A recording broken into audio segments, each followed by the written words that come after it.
पवन सिंह के चुनाव को लेकर बहुत बड़ा खुलासा हो गया है। ये खुलासा करने वाले कोई और नहीं, बीजेपी के विधायक और पवन सिंह के विरोधी बोलिए या चाचा बोलिए, विनय बिहारी जी ही हैं। जब पवन सिंह काराकाट से चुनाव लड़ने के लिए तैयार थे तो वही विनय बिहारी पवन सिंह के बारे में बहुत कुछ बोल रहे थे। पवन सिंह एक तरफ चुनाव लड़ने के लिए तैयार थे तो दूसरी तरफ विनय बिहारी उनको विरोध करने के लिए तैयार थे। ठीक है, समझ गया।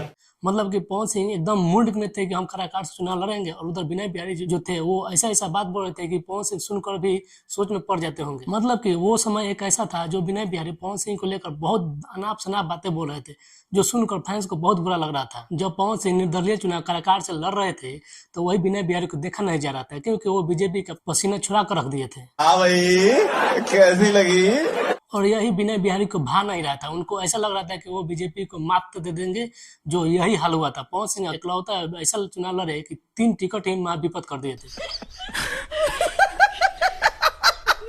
वही विनय बिहारी को देखा नहीं जा रहा था, इसीलिए विनय बिहारी पवन सिंह के विरोध में बहुत ज्यादा बातें बोल रहे थे। शर्म करो, भगवान से डरो। और आज इंटरव्यू में जब पवन सिंह के बारे में बोला गया तो विनय बिहारी ने नॉर्मल बातों में जवाब देते हुए ये बोला कि पवन सिंह हो सके तो बीजेपी ज्वाइन करेंगे फिर से, और हो सके तो शाहबाज से चुनाव लड़ेंगे। क्या बोला तूने? आप सही सुन रहे हैं, विनय बिहारी खुलासा करते ये बोले कि बीजेपी से हो सके तो ज्वाइन करेंगे और शाहबाज से चुनाव लड़ेंगे। मतलब लोमड़ी का पूंछ कैसे सोच होता है, ये पवन सिंह विनय बिहारी को एक बार में औकात दिला दिए। क्या सोच है रे तेरी? विनय बिहारी एक ऐसे आदमी है, ऐसा इंसान है जो केसाई लाल यादव पर टिप्पणी तो कभी पवन सिंह पर टिप्पणी। वैसी ममता कुलकर्णी। मतलब दोनों को ऐसा ऐसा बात बोलते हैं कि साला सुनकर कान पक जाता है। यही नहीं, अभी और सुनिए।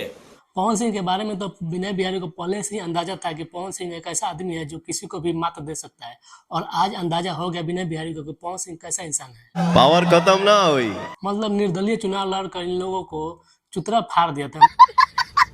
मतलब कि ऐसा समझिए कि विनय बिहारी का कान सुन हो गया था, मतलब नजर टिक गया था कि यार पवन सिंह निर्दलीय होकर इतने चुनाव में इतना वोट ला दिए। ये उम्मीद भी नहीं कर रहे थे। मतलब इनको लगा था कि पवन सिंह एक स्टार है तो सिर्फ भीड़ जुटा सकता है, लेकिन पवन सिंह ऐसा कारनामा कर दे कि इन लोगों की आंखें फटी के फटी रह गई, आंख चौंधा चौंध हो गए। विनय बिहारी को अंदाजा हो जाना चाहिए कि पवन सिंह एक ऐसा इंसान है, पवन सिंह एक ऐसा सुपरस्टार है जो किसी का भी हालत खराब कर सकता है। बात तो सही है। बोलने से पहले विनय बिहारी को 10 बार सोचना चाहिए कि हम पवन सिंह के बारे में बोल क्या रहे हैं। कुछ भी अनाप शनाप बोल देते हैं, जो कभी कभी सपोर्ट करते हैं, कभी कभी इतना विरोध कर देते हैं कि पवन सिंह का भी हो सकता है मूड खराब हो जाता है। फैंस तो इतने गुस्सा में हो जाते हैं कि साले को बम से उड़ा दूंगा एक बार हाथ में आ जाए तो।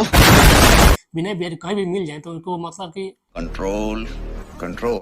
विनय बिहारी के बारे में आप लोग क्या कहना चाहते हैं, कमेंट में जरूर राय दीजिएगा। पवन सिंह के बारे में क्या सोचते हैं, उनको चुनाव लड़ना चाहिए, किस पार्टी से लड़ना चाहिए, ये भी आप बोलिएगा। चैनल को सब्सक्राइब कीजिएगा, लाइक कीजिएगा, शेयर कीजिएगा। मिलते हैं अगले वीडियो में, तब तक के लिए नमस्कार।